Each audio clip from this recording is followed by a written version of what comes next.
Welcome back friends two this lecture. આપણે biotechnology અને એના પ્રયોજનો એના વિશેની ચર્ચા કરીએ છીએ. એમાં છેલ્લા લેક્ચરમાં આપણે અગત્યનો એક ટૉપિક જે છે એને ઓલરેડી વાત પૂરી કરી ચૂક્યા છીએ. હવે એના પછી એમાં આપણે આગળના ટૉપિકની જો એમાં ચર્ચા કરીએ તો એ છે જનીન થેરાપી, જેને આપણે જીન થેરાપી તરીકે પણ ઓળખવામાં આવે છે. હવે આપણે બધા જાણીએ છીએ કે ભાઈ સામાન્ય રીતે કોઈ પણ વ્યક્તિની અંદર ઘણા બધા અલગ અલગ પ્રકારના જે રોગો છે એ રોગો જોવા મળતા હોય છે. અને એમાં પણ કેટલાક રોગો એવા હોય છે કે જે આનુવંશિક રોગો છે, બરાબર, જેને આપણે હેરિડિટરી ડિઝીઝ તરીકે ઓળખવામાં આવતા હોય છે. તો આ આનુવંશિક રોગોના નિવારણ માટેની જે પદ્ધતિ છે એ પદ્ધતિ અને અમલમાં મૂકવામાં આવી છે અને એ પદ્ધતિને આપણે જીન થેરાપી તરીકે ઓળખવામાં આવે છે. એટલે જીન થેરાપી જે છે આનુવંશિક રોગોના નિવારણ માટેની એક પ્રયત્ન છે, બરાબર, જે વ્યક્તિમાં જોવા મળતા જે આનુવંશિક રોગો છે, આનુવંશિક રોગો જેને આપણે જનીનિક રોગો તરીકે પણ ઓળખવામાં આવે છે, એ રોગોની સારવાર, એ રોગો જે છે એની સારવાર માટેનો આ એક પ્રયત્ન છે.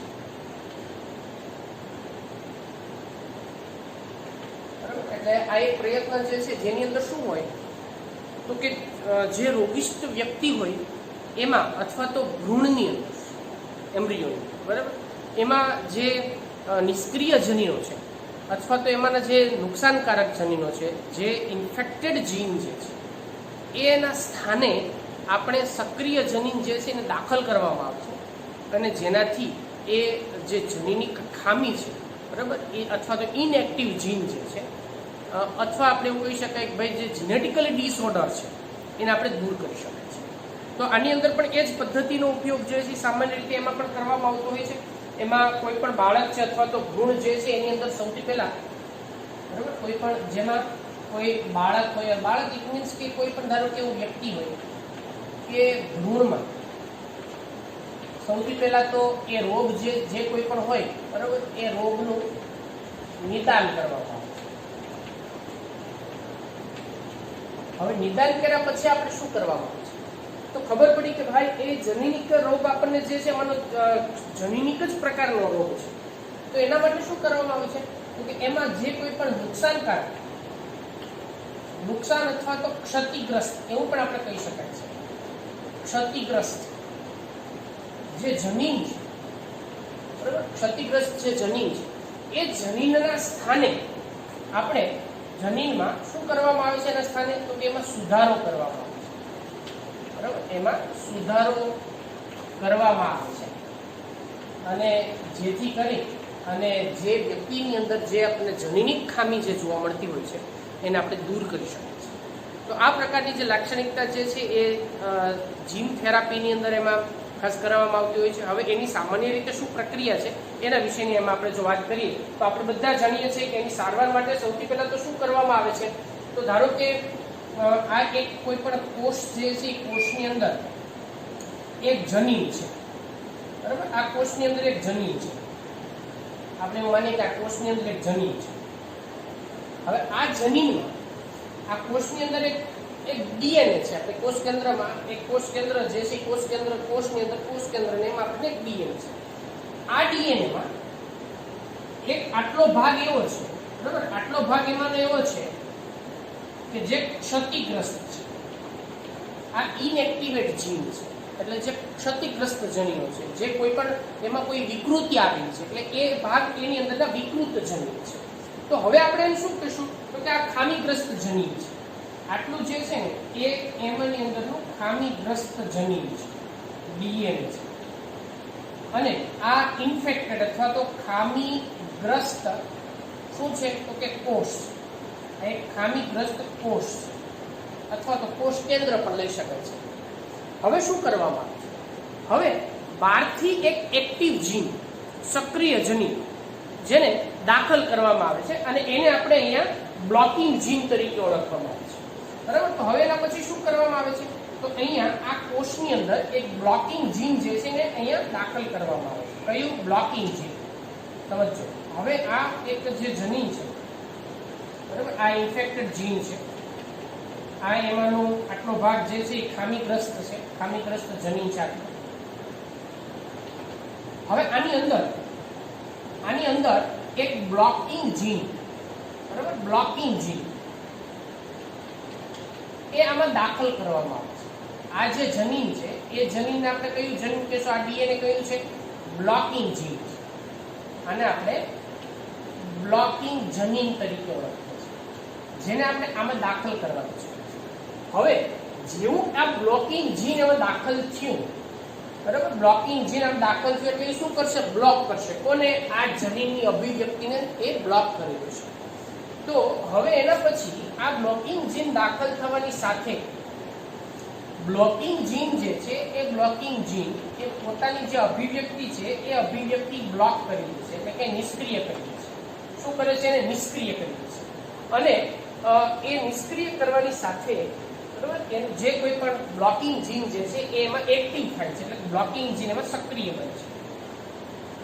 આ બ્લોકિંગ જીન, બરાબર, એ આમાં સક્રિય બને છે. એટલે આ બ્લોકિંગ જીન જે સક્રિય જનીન છે,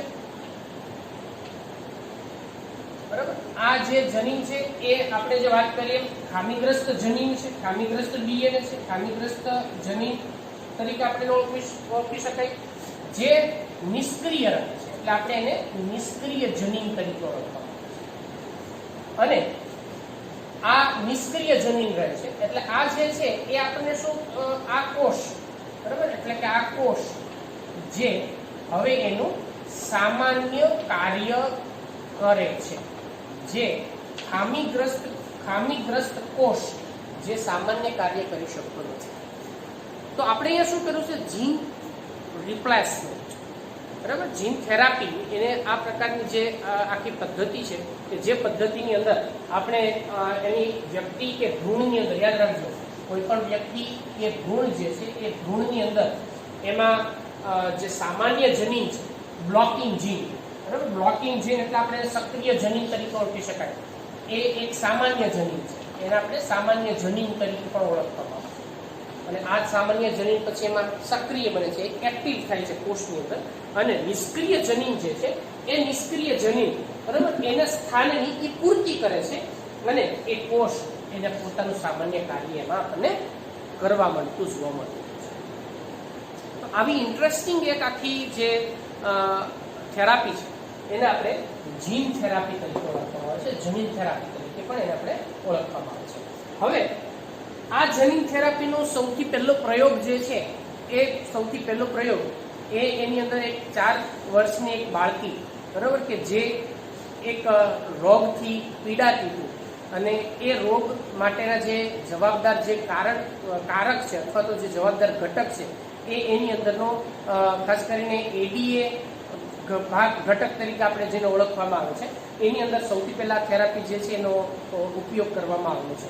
તો આનો પ્રથમ પ્રયોગ એ 1990 ની અંદર, યાદ રાખજો, બરાબર, એનો જે પ્રથમ પ્રયોગ છે એ પ્રથમ પ્રયોગ 1990 4 વર્ષની જે બાળકી છે, બરાબર, એના પર કરવામાં આવ્યો છે. અને આ બાળકીની અંદર એમાં એક રોગ જોવા મળતો હતો જેને આપણે એડિનોસાઇન ડી એમિનેઝ ઉત્સેચકની ખામીના કારણે, બરાબર, જેમાં એડિનોસાઇન ડી એમિનેઝ ADA આ એક ઉત્સેચક છે, બરાબર. આ ઉત્સેચકની ખામીના પરિણામે એમાં એક ગંભીર રોગ જોવા મળ્યો. અને આ રોગ જે છે ને સામાન્ય રીતે આપણે સ્કીડ ડિઝીઝ તરીકે ઓળખવામાં આવે છે. સ્કીડ ડિઝીઝ, બરાબર. આ જે સ્કીડ ડિઝીઝ છે અને એને આપણે સ્કીડ ડિઝીઝ તરીકે ઓળખવામાં આવે છે. સ્કીડ ડિઝીઝ છે, સ્કીડ આ રોગ છે બરાબર, આ રોગનું નામ છે. અને આનાથી શું થાય છે? એના પરિણામે આ બાળક જે છે એ બાળકમાં રોગ પ્રતિકારકતાને એ ખૂબ મોટું નુકસાન થાય છે. મોટું નુકસાન થાય છે. એનો અર્થ શું થાય કે ધારો કે એડીએ ઉત્સેચક, એડીએ એન્ઝાઇમ, એ એડીએ એન્ઝાઇમ જે છે એનું ફોર્મેશન નથી થતું, એ નિર્માણ નથી થતું, જેના પરિણામે રોગ પ્રતિકારકતા જે છે, રોગ પ્રતિકારકતા એ બાળકની અંદર જોવા મળતી નથી. રોગ પ્રતિકારકતા, બરાબર, એના માટે જવાબદાર શું છે? તો કે એડીએ છે. એડીએ જો ઉત્પન્ન થાય ઉત્સેચક, તો એના પરિણામે રોગ પ્રતિકારકતા એ બાળકના શરીરમાં ઉત્પન્ન થતી જોવા મળશે. પણ જો એડી એટલે કે એની અંદર એડિનોસાઇન ડી એમિનેઝ ઉત્સેચક જો ન ઉત્પન્ન થાય, બરાબર, એડિનોસાઇન ડી એમિનેઝ ઉત્સેચક જો ન ઉત્પન્ન થાય તો બાળકની અંદર રોગ પ્રતિકારકતાની ખામી સર્જાય છે, જેના પરિણામે બાળકની અંદર સ્કીડ રોગ જે છે એ જોવા મળતો હોય છે. અને જેમાં રોગ પ્રતિકારકતાની જે ઇમ્યુન સિસ્ટમ જે છે, આખી રોગ પ્રતિકારકતા ઇમ્યુન સિસ્ટમ એ આખી ડિસ્ટર્બ થઈ જતી હોય છે. હવે આની અંદર, બરાબર, આની અંદર શું કરવામાં આવે છે? તો આના ઉપચાર જે છે એની માટેની પદ્ધતિની અંદર શું હોય? પહેલા તો હું શેના કારણે થાય છે તમને સમજાવું છું. આવું થવા પાછળનું કારણ એ છે, બરાબર, થવા પાછળનું કારણ એ છે કેમ કે એડીએ એના નિર્માણ કરતા જે જનીન છે એ જનીન લોક થાય છે. લોક થાય એનો અર્થ કે દૂર થાય છે. હવે જનીન જ નથી, બરાબર, તો પછી એ જનીન જ નથી તો એની અભિવ્યક્તિ નહીં થઈ શકે. અભિવ્યક્તિ ન થાય તો ઉત્સેચક નથી બનતો. ઉત્સેચક ન બનવાને પરિણામે પ્રતિકારક ક્ષમતા એની અંદર ઉત્પન્ન થતી નથી.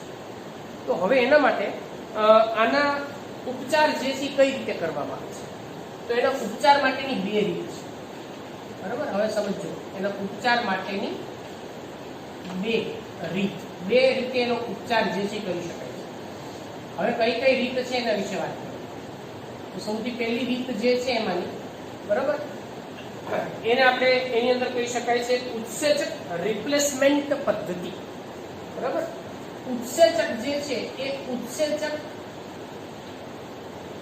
નો રિપ્લેસમેન્ટ, એટલે ઉત્સેચક રિપ્લેસ કરવાનો. ઉત્સેચક જે છે એ ઉત્સેચકની અંદર શું કરવાનું? આપણે રિપ્લેસમેન્ટ પદ્ધતિ.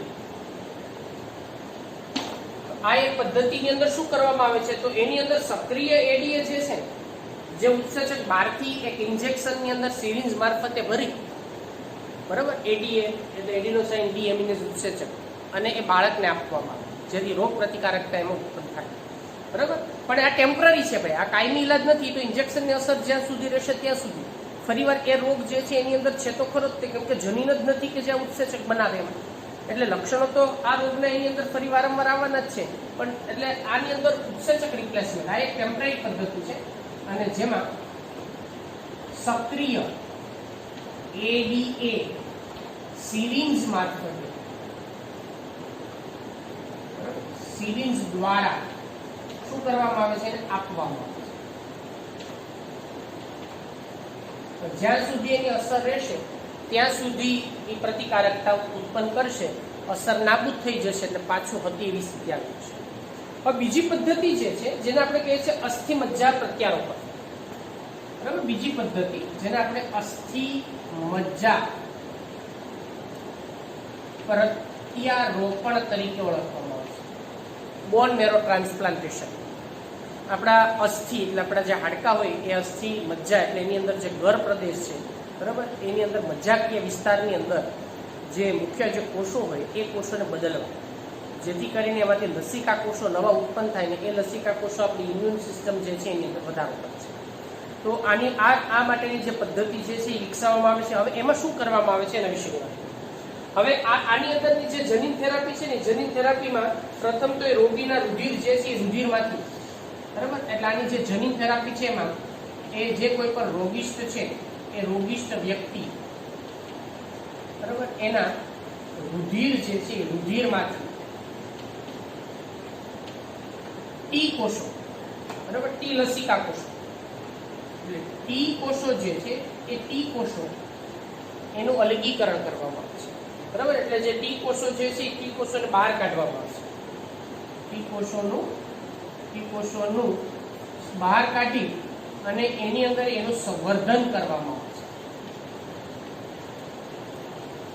બરાબર. એટલે એની સંખ્યા જે છે એની અંદર શું કરવામાં આવે છે, એને વધારો કરવામાં આવે. શું કરવામાં આવે? કેલ્ક્યુલેસ એનું સંવર્ધન જે છે કરવામાં આવે, જેથી એનું જે મલ્ટિપ્લિકેશન જે છે ખૂબ ઝડપથી એની અંદર ટી કોષોનું આપણે કરી શકાય છે. હવે એની અંદર આ જે ટી કોષો છે એ ટી કોષોમાં cDNA, બરાબર. ટી કોષોમાં કયું? cDNA. આ cDNA જે છે એ સક્રિય ADA ઉત્પન્ન કરતું DNA છે, યાદ રાખજો. cDNA જે સક્રિય ADA નું નિર્માણ કરે છે તેને, બરાબર, કોના મારફતે આપણે અહીંયા લેશું તો કે એક વાયરસ જે છે વાયરસના મારફતે, વાયરસનો અહીંયા આપણે ઉપયોગ વાહક તરીકે કરશું અને એની અંદર રિટ્રોવાયરસનો વાહક તરીકે ઉપયોગ કરી તેને રિટ્રોવાયરસ મારફતે ક્યાં દાખલ કરવામાં આવે છે? ટી કોષોમાં શું કરવામાં આવે છે? એને દાખલ કરવામાં આવે છે. હવે એનો અર્થ શું થયો કે ટી કોષોમાં cDNA પહોંચી ગયું છે, જે cDNA સક્રિય ADA જે છે એના નિર્માણ માટે આપણે એને જવાબદાર કહી શકાય છે. પણ હવે તમે વિચારો કે આ લસિકા કોષો જે છે એનું પણ એક ચોક્કસ સમયગાળો છે, એનું પણ એક ચોક્કસ એની અંદરનો જે સમય સુધી જીવિત રહી શકવાના છે, કેમ કે આ કોષો અમર નથી. બંનેની અંદરના કોષોમાં તમે ગમે દાખલ કરો એ અમર છે નહીં, એ કાયમી માટે જીવિત નથી રહેવાના, તો એ મૃત્યુ પામવાના છે. તો પાછી પરિસ્થિતિ પાછી ફરીને એને એ જ આવી છે કે એની અંદર આપણે પુનઃ રીતે આ પ્રક્રિયા કરીને પાછા એમાં દાખલ કરવા પડે છે. એટલે આવી રીતે આની અંદરના જે કોષો છે, બરોબર, એ દર્દીના શરીરમાં, એટલે આ રીતે દર્દીના શરીરમાં એને પુનઃ સ્થાપિત કરવામાં આવે છે, બરાબર. દર્દીના શરીરમાં એને દાખલ કરી દીધા, એ એક્ટિવ થઈ ગયા, એને ADA ઉત્પન્ન કરવાનું શરૂ કરી દીધું, પણ જ્યાં સુધી લસિકા કોષો જીવિત છે ત્યાં સુધી. જો એ લસિકા કોષોની અંદર એ નાશ પામ્યા તો ફરીવાર પરિસ્થિતિ પાછી જેવી હતી એવી ને એવી જ આવીને ઉભી રહી છે. એનો અર્થ એ થાય કે આમ છતાં દર્દીના કોષો જે છે એ કોઈ પણ કોષો આપણે જે દાખલ કરીએ છીએ અમર તો છે નહીં, એટલે એ કોષો અમર નથી. એ કોષો જે છે ચોક્કસ એનું લાઈફ સ્પાન જે છે ચોક્કસ છે, એનો જીવન વૃત્તાંતનો સમયગાળો પણ ચોક્કસ છે. એટલે જેના પરિણામે એ શું થાય છે તો કે નિષ્ક્રિય બને છે. એટલે આ રીતે આની અંદર આ બંને પદ્ધતિ જે છે એ બંને પદ્ધતિ એની અંદર સંપૂર્ણપણે રોગનો નાશ કરી શકતી નથી. એટલે એના આધારે આપણે એવું કહી શકાય છે કે બંને પદ્ધતિ બરાબર જે સંપૂર્ણપણે એ રોગનો નાશ કરી શકતી નથી.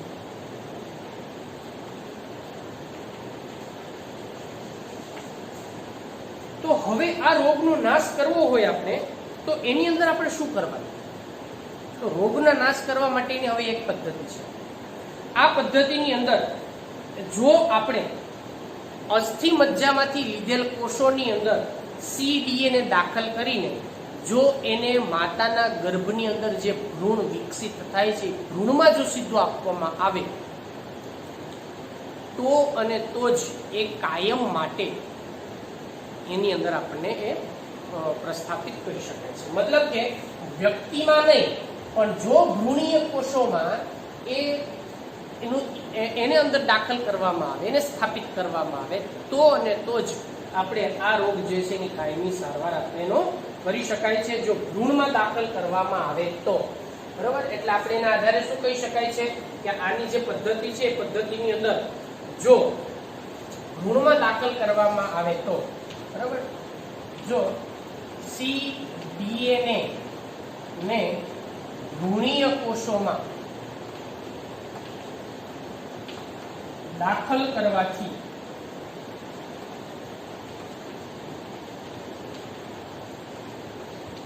કાયમી ઉપચાર એનો શક્ય છે, પણ કેમાં? ભ્રૂણીય કોષોમાં દાખલ કરવામાં આવે તો. યાદ રાખજો. એટલે આ રીતે આપણે જનીન થેરાપીની મદદ વડે એમાં જે કોઈ પણ આનુવંશિક જે રોગો હોય, બરાબર, જે કોઈ પણ આનુવંશિકતાની ખામીને કારણે આપણને જે જોવા મળતો હોય છે, તો એને આપણે નુકસાનને આ રીતે એમાં સારવાર આપી શકાય છે અને એ રોગિષ્ટ વ્યક્તિ જે છે એને ફરીવાર આપણે એને સક્રિય જનીન એમાં દાખલ કરી અને ફરીવાર એને આપણે એમાં રોગ મુક્ત કરી શકાય છે. તો ખૂબ અગત્યનો એક ટોપિક, ઇન્ટરેસ્ટિંગ ટોપિક, બરાબર, જનીન થેરાપી, એના વિશેની અહીંયા વાત જે છે આપણે પૂરી.